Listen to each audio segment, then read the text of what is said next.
हाँ, hello students. अभी हम लोग कुछ केमिस्ट्री के जो साधारण उपयोग में आने वाले फार्मूला है उसको देखेंगे। जैसे कि कॉमन हम लोग समझते हैं कि वाटर का क्या होता है, पानी का, तो H2O। कार्बन डाइऑक्साइड जो हम लोग देखते हैं, सांस ले छोड़ते हैं, उसका क्या है, तो CO2। ऑक्सीजन का क्या होता है, तो O2। ऑक्सीजन O है लेकिन वो मॉलिक्यूल्स के रूप में रहता है O2। तो ये सब मॉलिक्यूल और एटम का बात है। तो कुछ जो कंपटीशन में पूछा जाता है हल्के फुल्के एग्ज़ाम में, तो वो साधारण फार्मूला इस तरह का है, आप देखें थोड़ा सा एक रिमाइंडर के रूप में। जैसे कि बेकिंग सोडा है, खाने का सोडा यानी मीठा सोडा, NaHCO3, सोडियम बाइकार्बोनेट हो गया। फिर है धोवन सोडा। धोवन सोडा मतलब आप जो धोने में काम आता है, तो वहाँ Na2CO3, इसके साथ 10H2O। फिर है कास्टिक सोडा। कास्टिक जो है वो NaOH। सोडा हो गया सोडियम के लिए, उसमें सोडियम का प्रयोग होता है। जहाँ जहाँ भी सोडा का प्रयोग हुआ है इसका मतलब आप सोडियम समझेंगे, उसमें Na है। और कास्टिक हो गया OH, हाइड्रोक्साइड। तो सोडियम हाइड्रोक्साइड को कास्टिक सोडा कहते हैं। उसी तरह से आप नीचे देखेंगे कास्टिक पोटास है, तो कास्टिक पोटास मतलब वो पोटासियम है। और कास्टिक OH हो गया तो पोटासियम हाइड्रोक्साइड हो गया KOH। इसके बाद ऊपर में ही देखेंगे फिटकरी। फिटकरी का K2SO4 और Al2SO4 का होल 3, मतलब इसमें पोटासियम का भी सल्फेट है, एल्युमिनियम का भी सल्फेट है, और इसके साथ 24H2O है। तो ये पूरा मिला करके फिटकरी कहलाता है। इसका बहुत ही ज़्यादा प्रयोग होता है एग्ज़ाम में, ये क्वेश्चन पूछा जाता है। फिर लाल दवा है KMnO4, potassium magnet.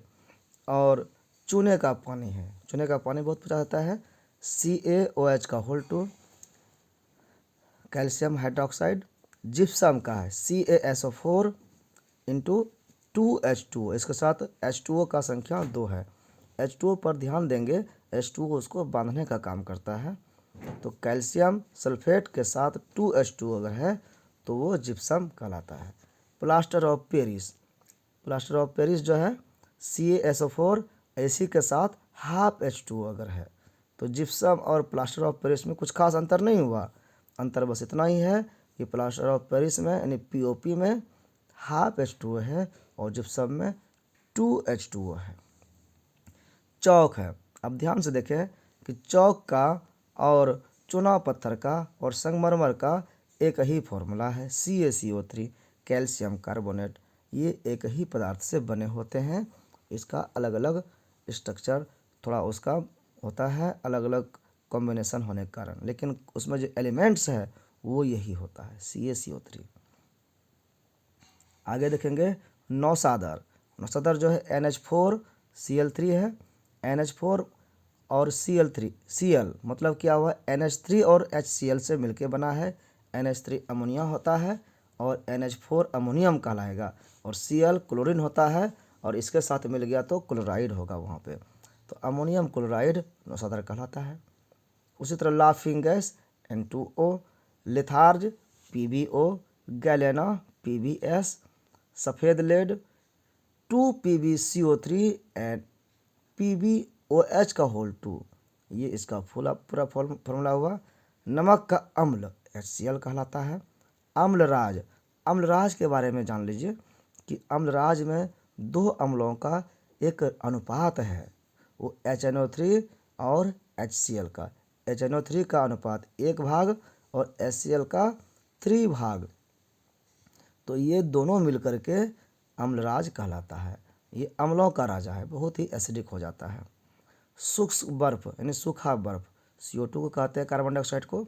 Horn silver AgCl3, silver chloride horn silver कहलाता है।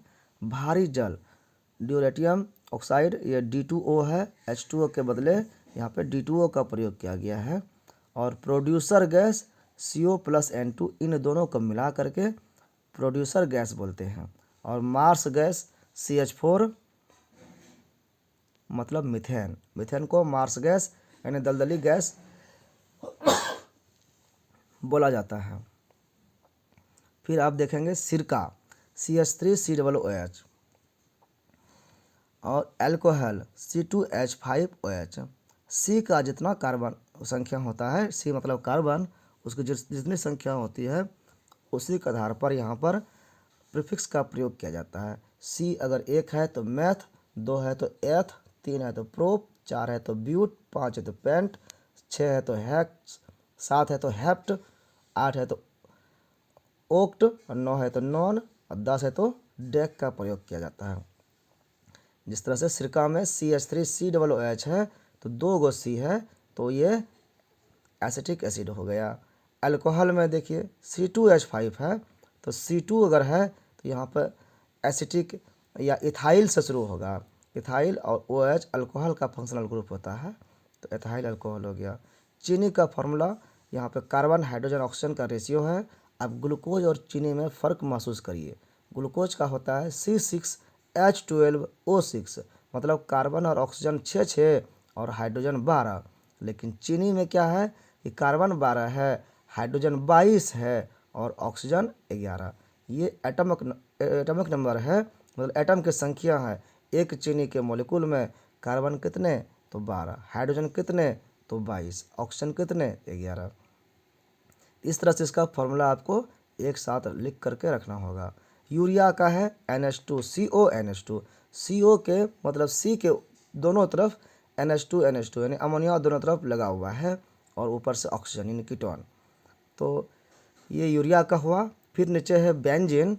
बेंजीन जो है ये C6 और H6 का 6 फलक वाला ये गोलाकार, मतलब हेक्सा बेंजीन बोलते हैं इसको, कह सकते हैं आप कि ये षटकोणीय रहता है। आप 6 तिरछा और गोल बंद घेरा वाला फिगर देखे होंगे, उसमें 6 कार्बन और 6 कार्बन में डबल बॉन्ड तीन गो होता है और 3 गो सिंगल बॉन्ड से बना होता है। इसीलिए वहाँ पर 6 कार्बन ही सेटिस्फाइड कर देता है सारे बॉन्ड को, क्योंकि एक कार्बन के साथ 4 बॉन्ड होना आवश्यक है। तो इस तरह से सी जो है एक तरफ डबल बॉन्ड बना के, एक तरफ सिंगल बॉन्ड बना करके 3 बॉन्ड बना लेता है और एक हाइड्रोजन के साथ। तो इस तरह से वो 6 कार्बन एक हाइड्रोजन के साथ और डबल और सिंगल बॉन्ड के साथ अपना 4 इलेक्ट्रॉन का वो शेयरिंग कर लेता है, कोवलेंट बॉन्ड बना लेता है और बेंजीन एक अस्थाई मॉलिक्यूल है। तो आपने ये देखा, आपने हमारे वीडियो को वॉच किया, इसके लिए थैंक यू।